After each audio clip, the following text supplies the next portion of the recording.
Saudara, dua universitas di Yogyakarta, Universitas Islam Indonesia dan Universitas Gadjah Mada mengkritik pemerintahan Presiden Joko Widodo dan menilai demokrasi di era Jokowi makin menurun. Mereka prihatin dengan tindakan sejumlah penyelenggara negara karena menyimpang dari prinsip-prinsip moral, demokrasi, kerakyatan, serta keadilan sosial.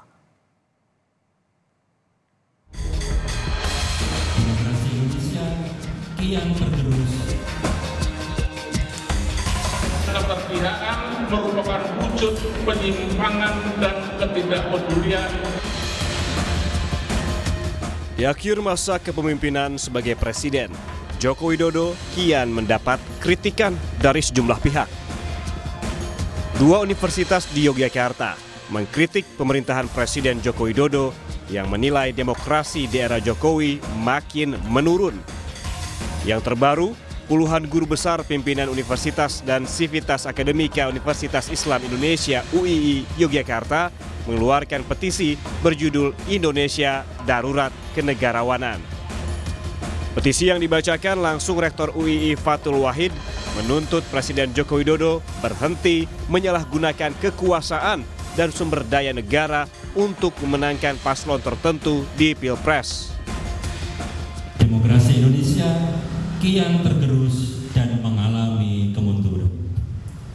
Kondisi ini kian diperburuk dengan gejala pudarnya sikap kenegarawanan dari Presiden Republik Indonesia Joko Widodo.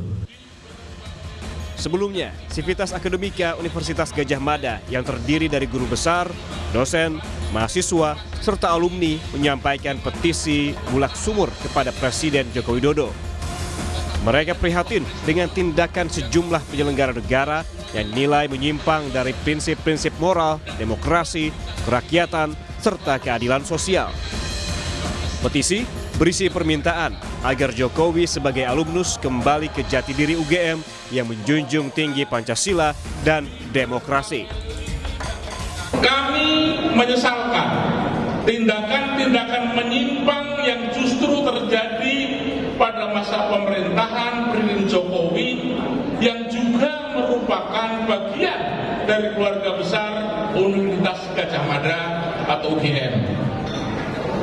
Pelanggaran etik di Mahkamah Konstitusi, keterlibatan sejumlah aparat penegak hukum dalam berbagai demokrasi perwakilan yang sedang berjalan, dan pernyataan kontradiktif pembenaran-pembenaran Presiden tentang keterlibatan pejabat publik dalam kampanye politik serta netralitas dan keterpihakan merupakan wujud penyimpangan dan ketidakpedulian akan prinsip demokrasi. Presiden Jokowi merespons petisi sejumlah guru besar UGM yang memintanya menjunjung tinggi demokrasi adalah bagian dari demokrasi. Ya, itu hak demokrasi.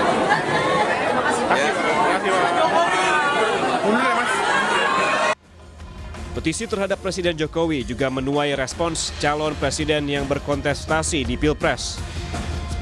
Capres nomor urut 3, Ganjar Pranowo, berharap pemerintah mendengar petisi bulak sumur yang diajukan oleh Sivitas Akademika UGM.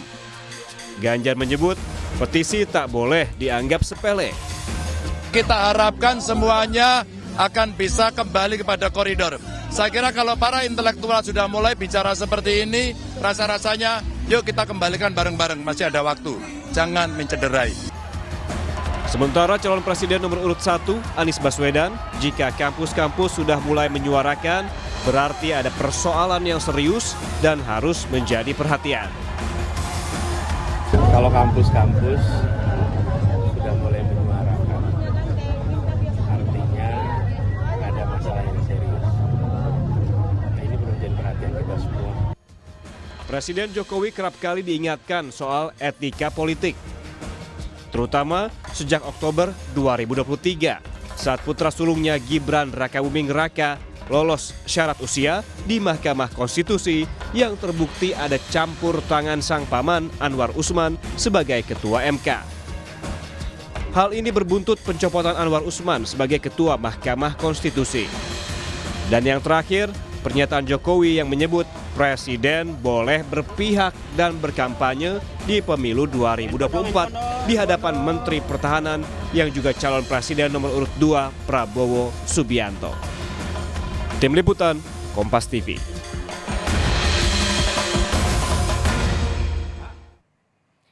Sivitas Akademika Universitas Indonesia hari ini menyampaikan petisi kepada Presiden Jokowi agar tidak ikut campur dalam urusan Pilpres 2024. Guru Besar Antropologi Hukum Universitas Indonesia menyebut jangan mengorbankan Indonesia untuk kepentingan politik sesaat dan nepotisme keluarga. Para akademisi minta Presiden Jokowi untuk tetap netral.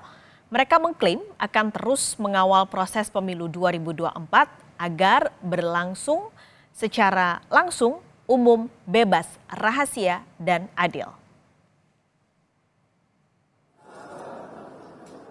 Nah itu jangan rusak Indonesia. Indonesia pernah menjadi besar. Dan jangan rusak hari ini hanya untuk kepentingan politik sesaat.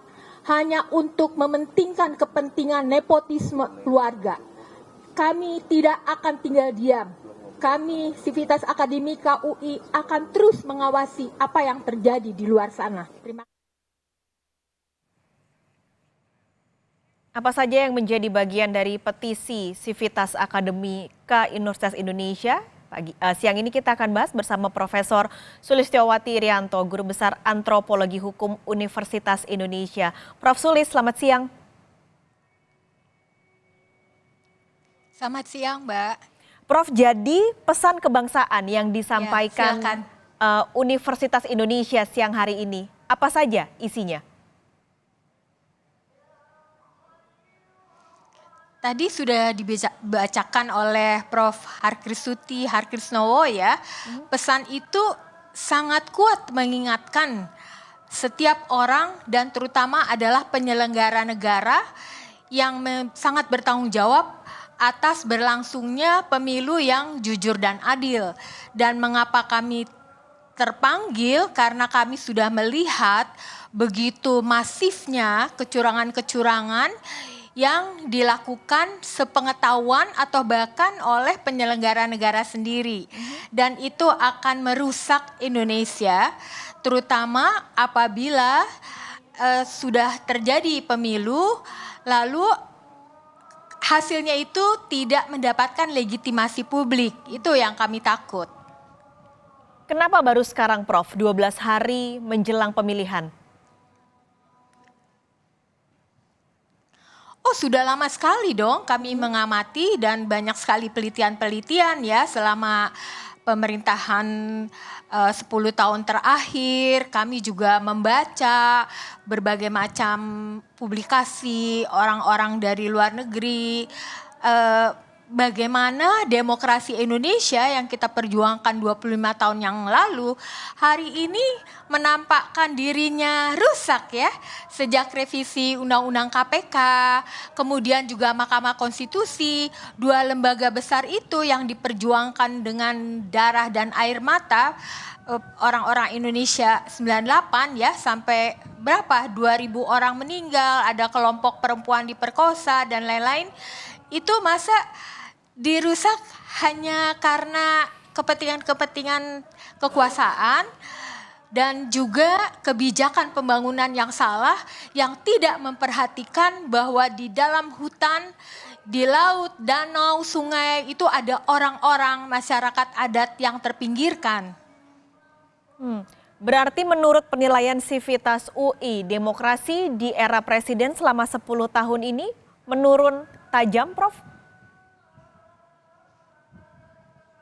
Semakin menurun, perlahan tetapi pasti, dan kita hampir tidak punya demokrasi setelah negara hukum ini berubah menjadi negara kekuasaan, di mana kepentingan-kepentingan kekuasaan itu dirumuskan di dalam berbagai kebijakan, bahkan hukum ya, termasuk lahirnya Omnibus Law, dan yang terakhir itu adalah juga putusan Mahkamah Konstitusi yang sangat mencederai Oke, tapi Prof, mungkin saya lebih spesifik bertanyanya. Ini Omnibus Law sudah keluar beberapa waktu yang lalu. MK juga keluar di Oktober 2023. Mengapa Sivitas UI baru bersuara untuk memberi pesan kebangsaan ataupun petisi ini sekarang, Prof? Tidak semenjak dulu.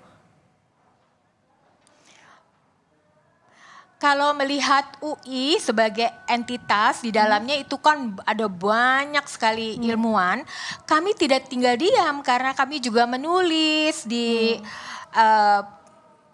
tidak hanya untuk publikasi jurnal ilmiah, itu ada banyak sekali penelitian-penelitian, Pengmas, tapi juga kami melakukan himbauan-himbauan ya, karena kan kami ini gerakan moral, kami bukan ada di struktur pemerintahan, kami bukan gerakan politik, jadi yang bisa kami lakukan ya begitu, dengan melakukan kerja-kerja akademik untuk mengetahui seberapa jauh implikasi dari berbagai macam kebijakan dan hukum yang dibuat beraroma kepentingan kekuasaan itu. Gitu. Oke, dan menurut Prof. Sulis, apa yang sebenarnya sudah dilakukan oleh Sivitas Universitas Indonesia dalam beberapa waktu silam 10 tahun terakhir ini tidak ada pengaruh yang cukup signifikan hingga akhirnya membuat petisi ini?